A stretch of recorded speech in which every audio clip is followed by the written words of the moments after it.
आले पिकासाठी सर्वात महत्वाची गोष्ट कोणती असेल तर ती म्हणजे सेंद्रिय पदार्थ आणि सेंद्रिय कर्ब। यासाठी शेतकरी मोठ्या प्रमाणात शेणखताचा वापर करतात। मात्र शेणखतासाठी खूप खर्चही येतो, तसेच ते चांगले कुजलेले असेल याची खात्री नाही। त्यातून मोठ्या प्रमाणावर बाहेरील तण येण्याची शक्यता असते। याशिवाय रोटा, हुमणी यासारख्या अळींचा उपद्रव होतो, तसेच बुरशीजन्य रोगाचा प्रादुर्भाव वाढतो। जमिनीमध्ये सेंद्रिय कर्ब उच्च दर्जाचे असेल तर आल्याला चांगले सशक्त कोंब येतात। या कोंबांची सुदृढ, सशक्त आणि निरोगी वाढच पुढे उत्तम पीक देण्याचे काम करते। तसेच आल्याचे वजन भरण्यासाठीही याचा मोठा फायदा होतो। आल्यासाठी जमीन भुसभुशीत असणं अत्यंत आवश्यक आहे, कारण जमीन जितकी भुसभुशीत असेल तितकी कंदाची वाढ चांगली होते आणि कंदाला योग्य भर मिळते। आल्यामधील मुख्य समस्या म्हणजे कंदकुजी। कंदकुज येण्याचे कारण केवळ बियाणेच नसून अनेक वेळा न कुजलेले शेणखत देखील असू शकते। अशा परिस्थितीत प्रोटोमिल आल्यासाठी विशेष उपयुक्त ठरते, कारण प्रोटोमिलच्या वापरामुळे उच्च प्रतीचे सेंद्रिय कर्ब मिळतेच, पण त्याबरोबरच कंदकुजाला प्रतिकार करणारे सूक्ष्मजीव तसेच अन्नद्रव्यांचा संतुलित पुरवठा करणारे सूक्ष्मजीवही जमिनीत उपलब्ध होतात। आल्यासाठी प्रोटोमिलची मात्रा एकरी 15 ते 20 बॅग असून त्याची किंमत शेणखताच्या तुलनेत फारच कमी आहे। प्रोटोमिल जमीन सुपीक करते, पिकाला अन्नद्रव्यांचा चांगला पुरवठा करते आणि रोगप्रतिकार शक्ती वाढवण्यास मदत करते। त्यामुळे उत्पादन, वजन आणि गुणवत्तेमध्ये खूप फरक पडतो। याच कारणामुळे आल्याला चांगला भाव मिळून शेतकऱ्याला अधिक फायदा होतो, असा अनेक शेतकऱ्यांचा अनुभव आहे। कसं वाटलं आमचं प्रोटोमिल?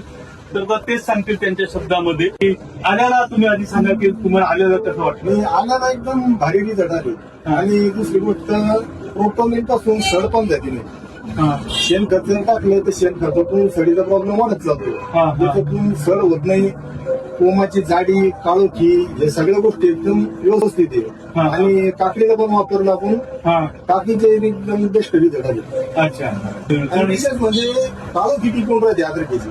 अद्रकीची काळोखी टिकून राहते आणि सड पण कमी होते। आपण पण मला वाटतं बऱ्याच शेतकऱ्यांना दिलाच नाही, साहेबांना तुम्ही अंतिम माल दिला असेल, त्यांचं काय होत आहे? त्यांचं पण तेच म्हणणं झालं की आल्याला सडचा प्रॉब्लेम कमी आला, जास्त दिवस काळ मेंटेन राहिले, झाडाची रोगप्रतिकार शक्ती वाढते, त्याच्यामुळे झाड जे आपण स्प्रे करतोय झाडात 5 ते 10 लाख गेले, 2-3-4 येऊन थांबलेले, निम्मे स्प्रे कमी झालेले यावरच्या वापरामध्ये। तुम्ही पण सांगा बरेच लोकांना की हे आपण शेतकऱ्याने मागच्या वर्षी वापरलं साहेब, त्याला या वर्षी सांगायची गरज नाही की हुनी येऊन मागणी करणार आहे, एवढं निश्चित आहे। जर्मिनेशन पण चांगलं होतं। बरोबर आहे, जर्मिनेशन चांगलं होतं, कीड रोग कमी लागते, तुझा जो रोग लागतो आल्याला तो कमी लागतो, ते हिरवेपणा दिसतो। म्हणूनच आल्याचे अधिक उत्पादन, वजनदार कंद आणि उत्तम गुणवत्ता हवी असेल तर प्रोटोमिलचा वापर नक्की करा।